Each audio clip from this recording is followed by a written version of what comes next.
আসসালামু আলাইকুম এভরিওয়ান। প্রতিদিনের মতো আজকেও আবারও হাজির হয়েছি নতুন একটি রেসিপি নিয়ে। আজকে আপনাদেরকে বছরকার একটি রেসিপি তৈরি করে দেখাবো, আর সেটি হচ্ছে আমরার মোরব্বা। এই আমরার মোরব্বা পছন্দ করে না এরকম মানুষ খুঁজে পাওয়াই কিন্তু দুষ্কর। ছোট থেকে বড় সবাই কিন্তু এই আমরার মোরব্বা খুবই পছন্দ করে, কিন্তু অনেক সময় এই আমরার মোরব্বা বানাতে অনেকেই অনেক বেশি ঝামেলার মনে করে এবং বানাতেও অনেক সময় সাপেক্ষ। তাই আজকে আমি সবথেকে সহজে এবং খুবই কম সময়ে এই আমড়ার মোরব্বাটা তৈরি করে দেখাবো। আমড়ার মোরব্বা তৈরি করার জন্য প্রথমে আমি এখানে ফ্রেশ কিছু আমড়া নিয়ে নিয়েছি, আর আমড়ার উপরের খোসাটাকে কিন্তু আমি ভালোভাবে ছিলে নিয়েছি। এই যে দেখতে পাচ্ছেন, এখন এই আমড়াগুলোকে খুবই চিকন চিকন করে ছোট ছোট করে কুচি করে কেটে নিতে হবে। আমি আপনাদেরকে দেখিয়ে দিচ্ছি কিভাবে এটা কাটতে হবে।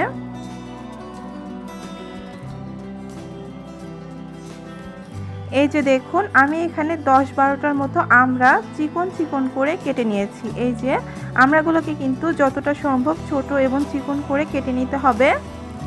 আমি লম্বা লম্বি কেটে নিয়েছি। আপনারা ছুরি অথবা বটির সাহায্যে খুব সহজেই এভাবে কেটে নিতে পারেন। কাটার পরে আমড়াগুলোকে আমি 3-4 বারের মতো পানি পাল্টে পাল্টে বেশ ভালোভাবে ধুয়ে নিয়েছি। এতে করে আমড়ার কিছু টক ভাব কমে যাবে। এরপর আমি চুলায় একটা কড়াইতে আমড়াগুলোকে ঢেলে নিচ্ছি। এরপর এর মধ্যে একে একে আমি দিয়ে দিচ্ছি 2টা ছোট ছোট তেজপাতা। তেজপাতাগুলোকে মাঝখান থেকে একটু চিড়ে দিচ্ছি, আর দিয়ে দিচ্ছি 2-3 টুকরো দারচিনি এবং এলাচ। এখন দিয়ে দিচ্ছি 1.25 কাপ পরিমাণ চিনি, আর দিয়ে দিচ্ছি ঠিক 1 চিমটি পরিমাণ লবণ, আর দিয়ে দিচ্ছি 1/3 কাপ পানি। এখন সব কিছু খুব ভালোভাবে মিশিয়ে নিচ্ছি। এখন আমি এটাকে সিদ্ধ করে নেব। আমি চুলাটাকে অন করে দিয়েছি।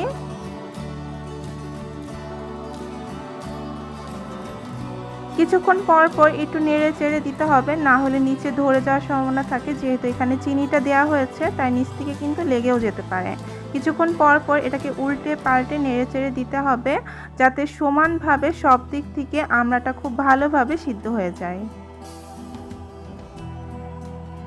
চুলার ফ্লেমটা কিন্তু আমি মিডিয়ামে রেখেছি, মিডিয়ামের থেকে একটু কমেই আছে। এখন খুব ভালোভাবে এটাকে সিদ্ধ করে পানিটা শুকিয়ে আসা পর্যন্ত অপেক্ষা করতে হবে।